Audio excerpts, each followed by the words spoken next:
Have you ever finished stamping and wondered, am I supposed to clean this now? Or maybe you found an old stamp covered in dried ink and thought, I probably should have cleaned that. But the good news is that keeping your stamps clean only takes a few seconds, and today I'm going to show you a simple routine I use every time I craft. Hi, I'm Kristy Coromandel, and I help card makers build their skills and creative confidence so that you can create cards that you truly love. This is part of my Back to Basics series where we focus on one simple skill at a time. And today I'm going to show you how to clean your stamps using one of my favorite crafting tools, the Simply Shammy. But before we clean our stamps, let's do a little stamping. So okay, I'm now finished stamping, and now this is the perfect time to clean your stamp. Fresh ink actually removes so much more easily than dried ink. So keeping cleaning as part of your routine is going to save you time later. So before I clean my stamp, I want to remove most of that ink first. So I'm simply going to stamp my image onto a piece of scrap paper once or twice, and this is going to help remove that excess ink from my stamp, which means your Simply Shammy is going to stay cleaner for longer. It's only a small step, but it's going to make a big difference over time. Now it's time to use our Simply Shammy, and the Simply Shammy works best when it's damp, not soaking wet, just nicely damp.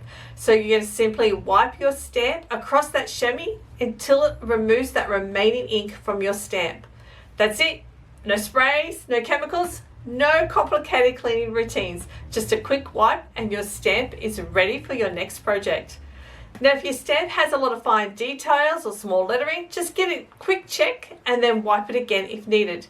You don't want to overthink this because all we're doing is simply removing any remaining ink from our stamp. Now as you use your Simply Shammy, you're going to notice it's going to start to stain different ink colours, and that is completely normal. Even though it may no longer look brand new, it will continue to clean your stamps beautifully.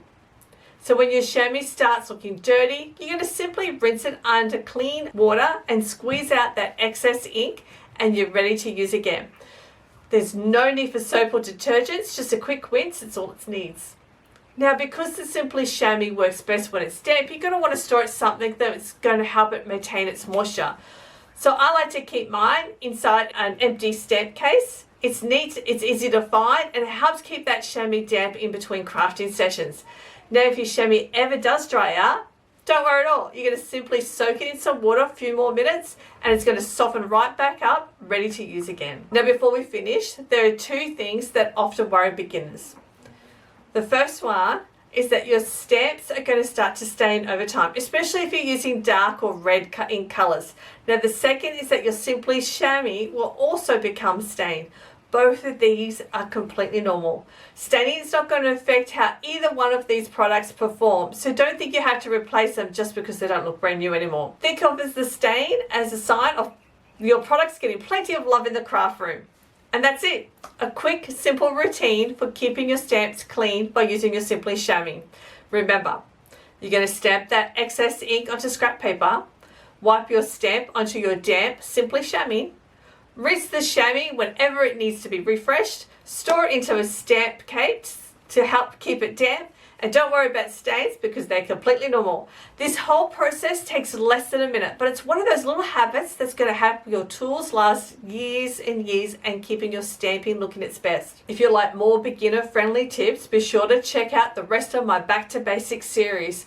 I've also linked the matching blog post below where you'll find step-by-step photos and some extra tips to help you build your card making skills over time. Thank you so much for joining me, and I'll see you in the next lesson.